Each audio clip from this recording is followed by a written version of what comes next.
Hello everybody, welcome back once again to the Final Fantasy XIII walkthrough. Alright, so we have just defeated, was it Gyseric? I believe was the last mark that we took care of. And I don't know if we are going to be, probably moving on to, must be number 13 next. Trying to see here, 3, 4, 5. Seeing if we've got everyone taken care of. Yeah, it sure looks like it. I don't think any are missing in there. 9, 10, 11, 12, yeah. Yeah, so 13, and then if I remember right, Mark 14 is what unlocks Chocobos here on the Archilt Step. So that's obviously very, very useful. Again, I mentioned that in one of the other videos. It's just a really, really nice way to kind of get around. Otherwise, you're going to be, on foot, and you just aren't able to cover the ground here as quickly. So I don't remember where this next stone is, but I would sure think I'm going to head there. So we'll see where we end up. Excuse me. Gyseric is, I don't know. If I remember right, he's got some interesting drops.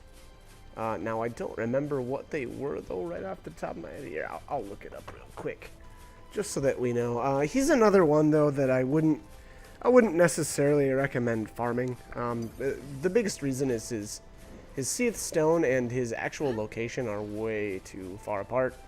Now, that'll become less of an issue, I'd say, once you have access to Chocobos, but still, I don't really feel like he's worth it.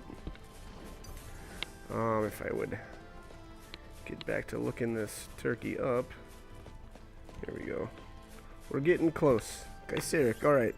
So he's his normal drop is a brawler's wristband, sorry, and his rare drop is the black belt. So yeah, no, I'll be honest, I don't think that's worth farming at all, even if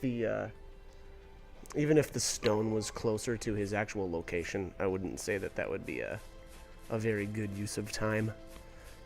Now, every once, or if you're really lucky, maybe you'll actually get one of those items when you defeat him for the first time, but I don't know. That's, like I say, you gotta get pretty lucky. Now, to be honest, I got crazy lucky. It was ridiculous. The mark there where I fought Edemu, I got the Whistlewind Scarf from him, which I don't think it's not the rare, but it's the common drop, but still, I mean, that's a really, really great item. I really like that one, and I like its upgrade, the Aurora Scarf. And then on top of that, the first time I beat Bituitus, I got the Tetratic Crown. So again, I got actually really, really lucky on my, initial kills with some of these marks. But that's not always going to be the case. But in the case, especially of Bituitus, I think that he is definitely worth farming. I really, really like the what is his drop there? The Tetratic Crown and the Tetratic Tiara, and that's just because you can break them down into. Well, I guess the crown breaks down into. It's actually like something like 5 or 6 items. But the real good one there is the is it the Hermes sandals? I believe it is. It's the one that's got critical haste. Now, obviously I upgrade those right away to the sprint shoes to get that auto haste. But like I said, they're pretty useful. All right, so I let Hope go down there. Whoopsies.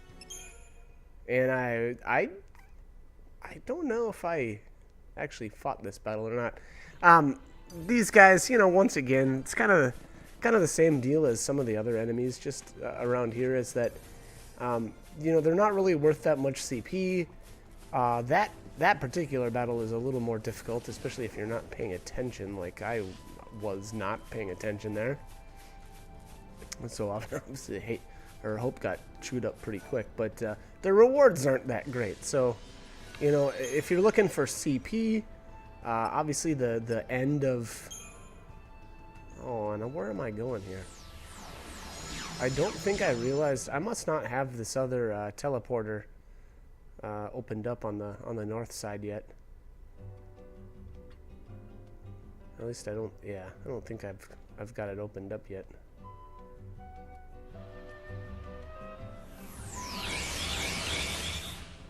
Yeah, because I teleported way to the wrong spot. And then I'm like, what's going on here? All right, let's go back. So yeah, my bad.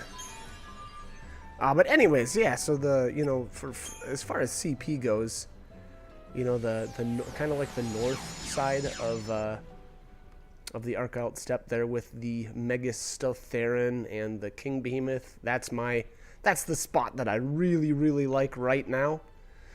It's crazy fast, really easy to respawn the enemies. The drops though, yeah, it's I don't know. I guess I don't really care because I'm not there for the drops anyway. But you're going to get. I guess kind of one good thing is you do get organic materials, so you can apply those to your weapons or items as you see fit. But that's not really why I go there anyway. I really go there for the CP. So. Alright, anyways, we have to head way up to the north, actually to the area that I was referring to with the King Behemoth and the Megistotherion, or well, I think I'm saying that right, I don't know. Who knows? Who even knows?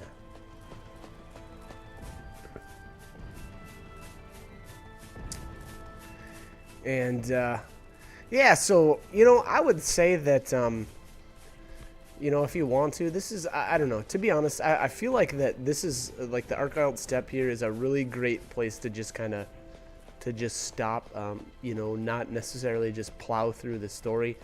You definitely can if you really want to, but, I don't know, I feel like this is a really great way to kind of just take a breather from the actual storyline and kind of work on, your character's development. There's a ton of stuff to do, obviously, with all the marks being available. Well, not all of them, but a lot of marks are currently available. So, again, I feel like this is a good little, and, I remember the first time I played the game, too. It was something like 30 hours to get here. I think that's what I timed it out as. And it just felt like I was, it feels so linear up to this point. And then it's like, oh, okay, you've got this nice open area. You can start working on the marks, and I guess it was just a nice little break from actually, kind of like the story, and I kind of just wanted to, I don't know, take a break, I guess, chill out, relax. But, alright, so we're finally getting close here, and you can see, I mean, the amount of time that it takes, oh, yeah, here we are, the amount of time that it takes to get here is crazy. And hopefully I decide to open up the teleporter next, because we're right here, and I would sure suspect that is what I'll end up doing. Alright. So what we got here? Got a bunch of these goblins. Same kind of deal as the Munchkins and the Munchkin Maestros. I think these are all technically considered they all fall under the goblin heading in the data log. Now they all actually kind of work the same too. The big ones will typically buff up the little ones, and the bigger ones are a little bit more tanky. So I generally focus on the little guys, take them down as fast as I can, and then take care of the big guy last. Now, if I remember right, and I'm not sure which ones will do it, but the other reason that you kind of want to do it like this is that sometimes if you take down the big one before the little ones, they'll use an ability called Rise to Power, and that actually makes them change form, and the little ones will actually turn into the big ones. So again, now I'm not sure if it's goblins that can do that, or if it's the Munchkins, or if maybe all of them can do it. I'm not really sure, but generally, being that I kind of take them down in this order, that generally doesn't end up happening. So, There was one battle I got a little sloppy, and I don't think I, you know, had my targets quite right, and so that ended up happening. So that was just, you know, something that I kind of noticed. But anyways, you know, like I said, just take them down in the right order. It'll definitely help you out, make the battles a little bit easier. All right, this guy's almost done, so. Yeah, I really brought that chain gauge really high. Break a sweat. That is crazy. Alright, so there's another 5-star. And we get a Cobaltite, which I already have I don't know, something close to 30 of those. And that was just because I spent so much time farming in Chapter 9. But here we're going to run down, and I'm actually going to do this this next mark out of order. I think this one ends up being something like Mark 17 or something like that.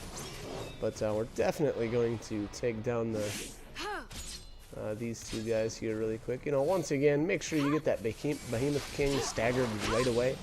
And probably more important is get him launched right away. And I actually don't think I did this right. Yeah, see, what I did there was I switched targets so that I could get, oh, this ended up working out okay. Well, so I switched targets to get the Megastatherian staggered, but to be honest, it didn't really matter. And that actually is kind of risky, because if you do that, you have less, or there's more of a chance that the Behemoth King will stand up, you know, and you know, that can happen if he hits the ground. You want to keep him launched so that he's not able to, you know, turn into that second form. And then also that going along with that second form is he heals to full. So, you know, again, really important to keep him launched. So, you know, and the Megastatherian is nothing special. So you really don't have to worry about him anyway. But anyways, all right, so we're going to take on this mission. Yeah, this is 17. That's what I thought. And again, the reason being is just because I want to get this unlocked. I want to be able to teleport to this spot. It's actually extremely convenient to just be able to teleport around, and that'll actually kind of fall in with there's a kind of like a money making strategy here. Once we've unlocked the Chocobos can actually dig up treasures here on the Arcite Steppe. And they're randomly generated. It's something like 5. Now, like I said, they're randomly generated, but they're always in certain spots if they are there. So maybe that's kind of a hard, or, maybe a hard concept to quite grasp. But once I actually unlock the Chocobos and I run around, I'm actually going to do a little bit of a guide, because now this playthrough I didn't use it much because I had made so much cash in Chapter 9 that I didn't really need to. But you know, that being said, in other playthroughs I've spent a ton of time, and it's actually fairly profitable. And the really good thing is it really doesn't matter how powerful your party is, because you know you're on Chocobo. So you know, essentially it's just running around and digging up those treasures. So, you know, basically it's not difficult, you know, and you don't have to worry about respawning enemies. You don't have to worry about, you know, saving and loading your game if you do it right or set it up correctly. But anyways, all right, so this is the Pulsework Champion. This guy's kind of brutal. I don't know, the thing with his head spin is it keeps knocking, or being that all my characters are so close together here, it keeps kind of like knocking all of them up together, so it ends up being kind of a pain in the butt. Now, that being said, yeah, look at that. And he actually hits really, really hard. So, his stagger point is 110%, so once you do get him staggered, he is a walk in the park. But, you know, just getting him to that point is pretty annoying. And actually, looks like he doesn't take any magical damage while he's not staggered. It's kind of interesting. But, like I said, though, once you actually get him staggered, the fight is basically over. Now I don't know if you guys you may need to debuff him, maybe not. I don't know. It's hard to say. You know, with my characters having haste and whatnot, it's I'm kind of I don't know. I have a fairly sizable advantage. But you know, if you don't have those kind of buffs, you may want to get him debuffed with you know, I guess anything that you really can, and actually buff your characters up as well. Now, obviously, buffing you know, the characters with even like protect would have kind of gone a long ways to not taking so much damage. Now, unfortunately, you see there, I only got a 4-star. So that guy is, you know, he's a little tougher to get a 5-star rating on. You know, but there's some other things that you could definitely do. If I would have used like an Aegisol and a Fortisol, or even I'm not sure if he's susceptible to preemptives, but if I would have used a Deceptisol there, you know, basically getting him started on a stagger right away, that probably, you know, I have a hard time believing I wouldn't have got a 5-star then, but I'm not 100% sure. You know, some of these marks or some enemies in the game can't be caught by preemptive attacks, so it's hard to actually say, you know, whether or not he would be susceptible to that or not. I just don't know. I don't generally know which ones you can and can't. But anyways, all right, so we're gonna go to the next stone, and I believe it's right up next to this lake. Yeah, I'm basically right next to it.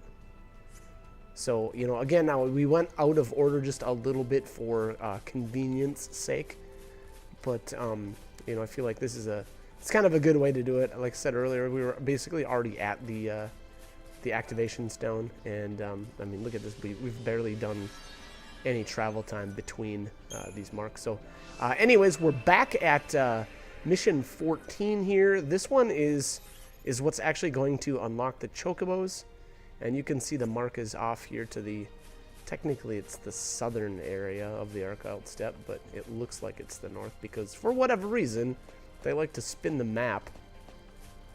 I'm not sure if there was an option to you know, have it not do that, but it's actually a little bit annoying. But anyways, this mark is actually really easy, and you know, like I said, we're going to actually be able to unlock those chocobos right after, and you know, that's it presents an interesting opportunity to make money. You know, typically you would have to be fighting enemies to make money, but in this method you actually won't have to. So it's you know, it ends up being a little interesting. It can be kind of a nice little pastime, you know, if you just want to take a little bit of a break from fighting enemies and, you know, kind of just want to run around with the chocobos. It ends up being kind of cool.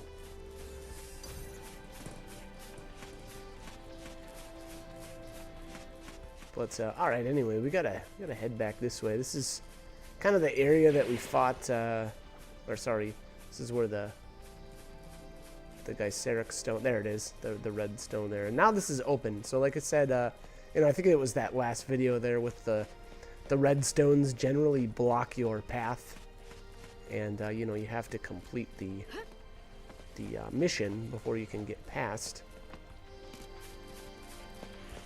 I mean, I'm just generally skipping these enemies. There's really not much reason to fight them. You know, they don't have very good drops, so. And, you know, not very good CP either, so we'll just kind of skip them. All right, I think we got a little cutscene here. Oh, wait, I know that smell.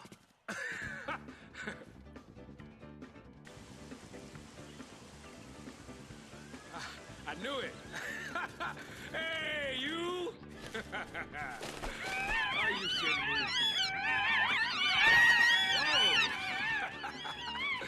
Quick!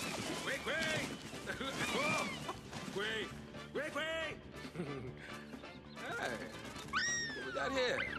New friends, huh? Why don't you go say hi?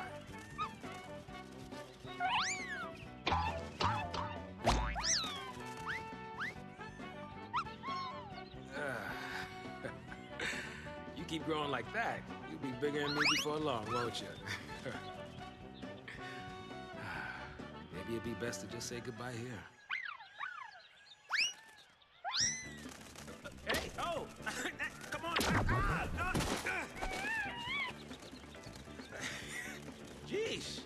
I was just kidding. Yeah, I know. You're sticking with me till Dodge wakes up. Could be a long wait. No one knows. Oh. Quick.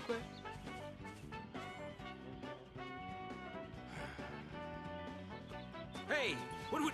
Oh, wait, you watching me or something? Say something, or something. Wait. Didn't want to interrupt. And, you know, I didn't quite know where to begin. You don't have to begin anywhere. What happened to Dodge? Wasn't your fault. But, Saz... You got more than enough weight on your shoulders already. It was my fault at Euroday, letting Dodge out of my sight like that. That one's on me. And you're just gonna deal with that on your own. Is that it?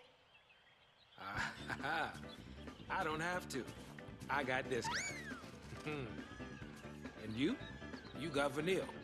You weren't alone. That kept you going, didn't it? Listen to me, trying to act all parenty. Well, don't give up. You're getting the hang of it. Really.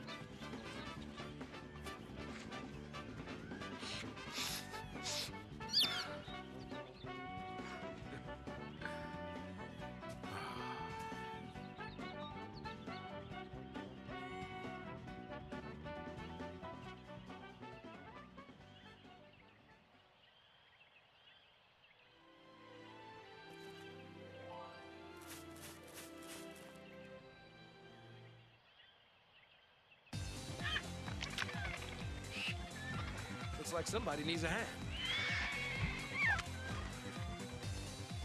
Huh? Hurry the what up? Jeez, someone's had their feathers ruffled. Okay, so here we have the mark. I think you want to take down these Ceratosaurs first. I think. I'm not sure if they can actually summon in allies or not. Actually, yeah, I don't know. I don't remember if these guys can or not. So we'll see here. Oh, it's not looking like they are. So the danger would be is if you focus on the big guys first and the other little guys call in more allies, you could end up in a bit of trouble. But I'm not sure if those guys actually can. It's actually not looking like they can. So maybe I got that enemy type wrong. So if that's the case, I don't know that it really matters then which ones you take down if you go for the big guys or the little guys first. And then obviously, you know, if you do try for the big guys and the Ceratosaurs or whatever, summon in more allies, well then you know that you shouldn't do it that way, and it's probably best just to retry at that point. But And I was just yeah, getting started. anyways. Alright, so I ended up with a 4-star week. And there are the Gishal Reigns. And that's what's going to allow us to A few minutes later, and ride you'd the have been plucked. Chocobos.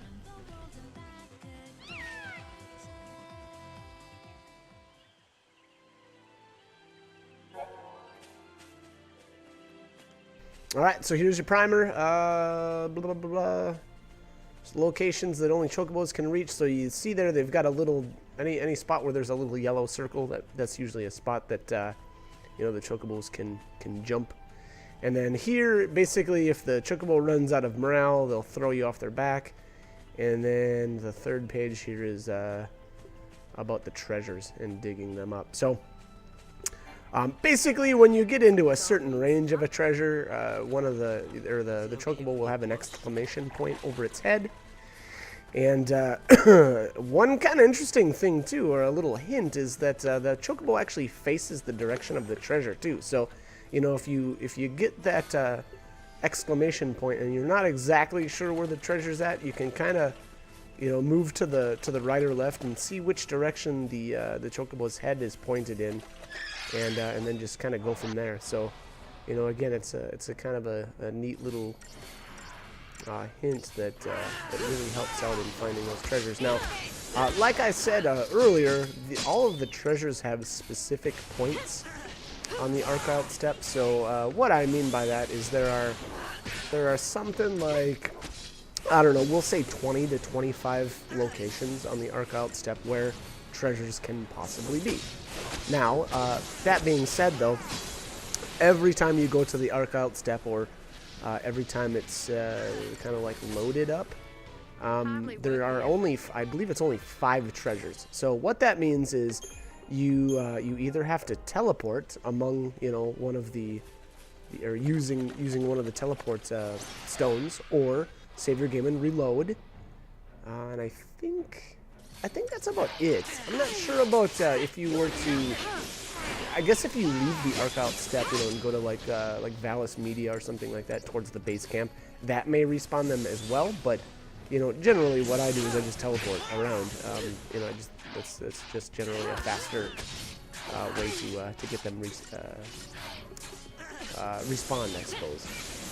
But you know, like I said, so that it ends up being an interesting way to make money.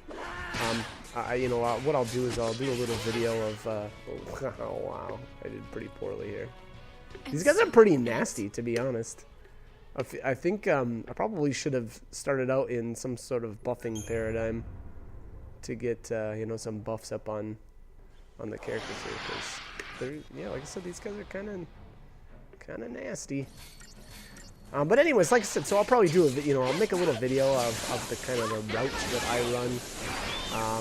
You know, and it just ends up being, or it's kind of the way I like to make some money every once in a while. Like I said, I didn't do it as much this time around, just because I made so much money in Chapter 9. So, you know, I didn't take advantage of it as much as I have in previous playthroughs. But it can be quite interesting.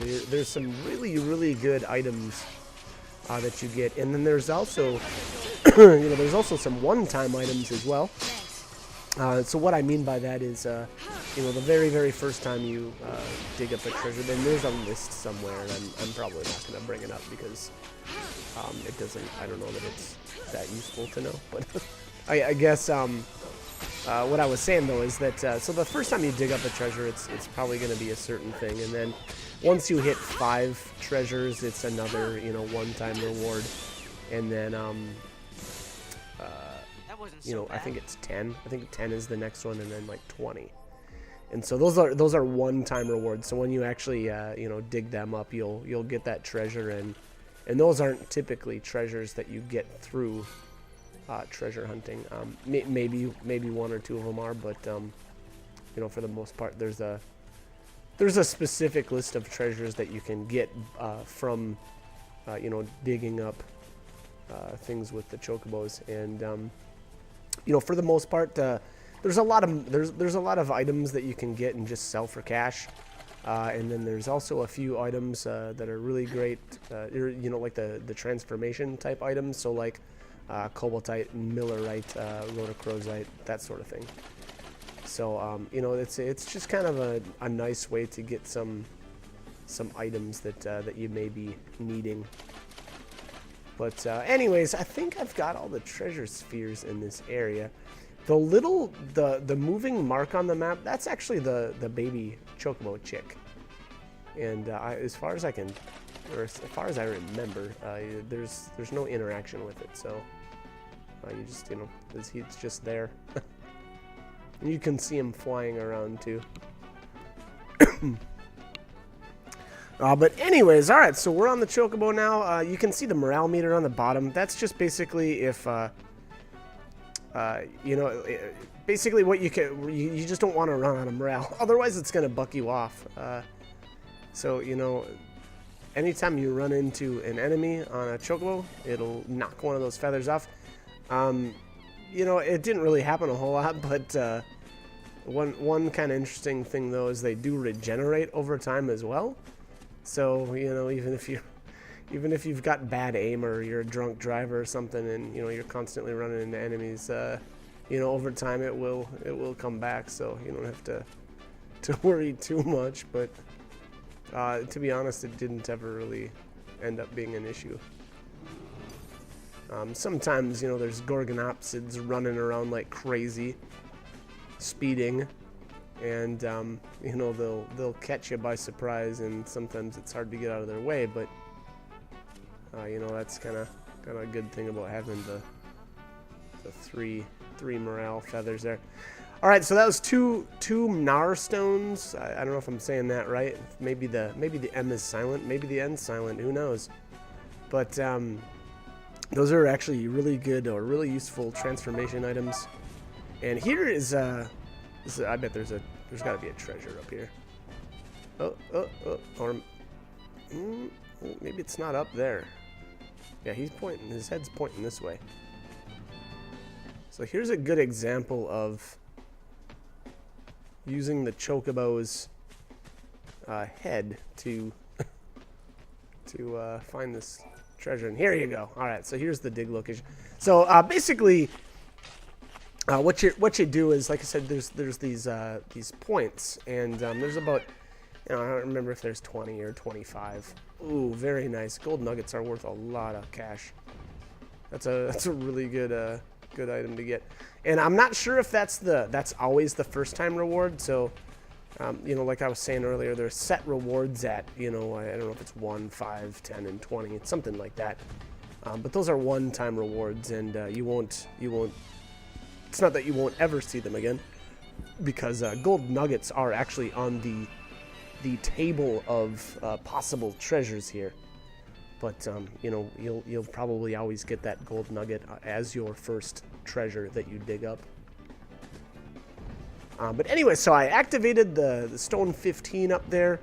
Obviously, the only way to get up there is with a Chocobo. So you know, if mark hunting is your deal, then you absolutely have to get Chocobos in order to you know, do mission 15. Looks like this is tribal warfare. I'm betting that's another set of goblins.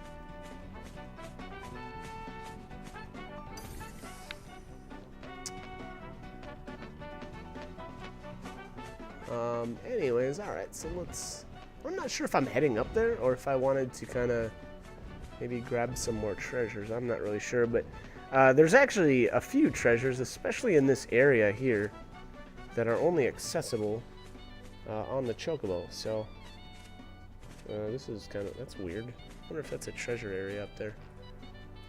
Seems weird. And I'm gonna stay out of that little area there. There's way too many enemies, making me uncomfortable. All right, let's see here if I can. I'm not sure if you can grab this treasure. Nope. So let's see here.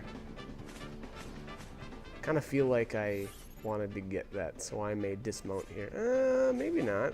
I might come back for that later. Yeah, that's looking like the case. I guess I wasn't that interested. And I'm definitely going the wrong way here. This valley here is kind of like the, I don't know what you call these things. I think the family name is like the Orestes or something. I don't know. Probably not saying that right. But anyways, yeah. So there's a bunch of those down in there. So we're gonna stay out of that area for right now. I don't remember if I'm able to take down these weak ones. So like this, you can actually kind of tell how powerful they are just by looking at them. You know, generally the smaller ones are going to be easier to take down. And there's another gold nugget. So we've got that was a good little chunk of cash that we just got there. But anyway, so then this one down here to our right, that guy's definitely one of the bigger ones. So he'll be much more difficult to take down. Now, here is the mark. And all right, so what do we got here? It looks like a bunch of goblins. Not sure how many little guys there are here. I see 2, 4 at least. Oh wow, 6. Okay, so yeah, this is gonna be kind of brutal. To be honest, I probably would have been better off starting out with a buffing paradigm right away and get protect up on everybody. Obviously, Hope's got protect and he's already at half health, so you can see how much damage these guys can put up. You know, and quite quickly. Thank you. And the problem with there being so many of these little guys is obviously the big guy is going to buff them. As you can see there, he's using, what is it, Goblin Enhancement. And you know, and that's also the crummy thing, you know, because you generally want to be able to take these guys down really quickly, but if you can't, you know, and you're taking too much damage, well then, you know, one of your characters is pretty much stuck in the medic role for a while, and you can kind of get a little bogged down, and you know, I don't know, that's usually just how it kind of goes. But anyways, we're doing all right. This is going pretty good. There's another Goblin Henchman. So we'll see if he's actually buffing. Yeah, there, he's got 2 buffs on Goblin B here. So he's got Brave and Shell? What's that? Uh-oh, did Fang die? Nope, okay. Thought she did, but just got really close.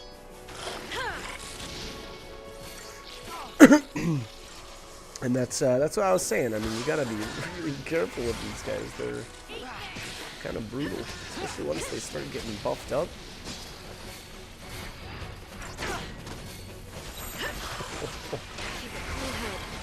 Good old Goblin Punch. That always reminds me of Final Fantasy VII, is it? Pretty sure. I mean, Goblin Punch is, you know, in a bunch of the Final Fantasy games, but for whatever reason, 7 stands out because, if I remember right, you have to go to, you know, there's a certain island or something, and you need to get, I don't know, there's something for Chocobo breeding, if I remember right there, like a nut of some sort, and you know, the goblins are the only ones in the game that you can get it from. But all right, so we're doing pretty good here. We're almost done. We're getting there. This ended up being a really long fight.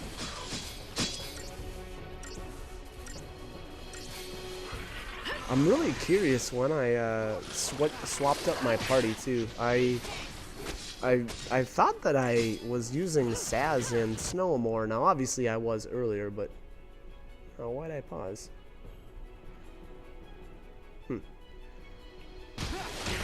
Okay, weird. Anyways, you know, I used Saz and Snow a lot earlier, and then at a certain point, you know, we swapped over to these 3. Which, you know, I don't know, like I said earlier, is kind of lame. These 3, I've used them quite a few times, you know, in playthroughs, and, you know, for good reason. Hope is, you know, as much as I don't like him at the beginning of the game, and mostly because of his actual personality, not because of his skills, but, you know, towards the halfway point through the game, he just gets ridiculous. It's that the combination of his medic and his synergist role is just, it's so good. But, alright, so we're almost done here. I'm curious how my battle rating ended up turning out, but... Oh, wow, still got a 5-star. That's awesome. So they give you a ton of time to complete that one. And there's the Survivalist catalog. That is actually going to increase the drop rate of Shrouds.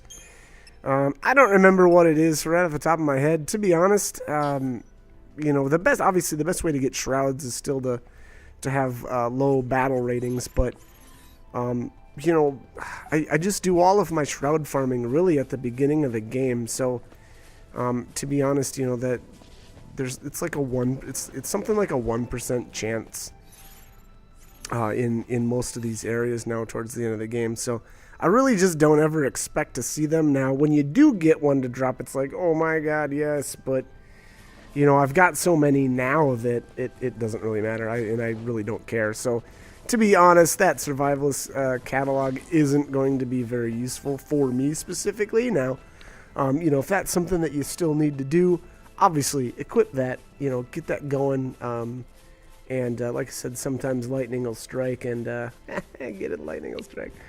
And I'm so bad. And you know, you'll end up with a shroud at the end of a combat round. So you know, it's kind of a nice surprise every once in a while. But anyways, all right, we gotta cut this because we are running out of time. But hope this guide was helpful, and hope you guys join me for more. All right, thanks for watching.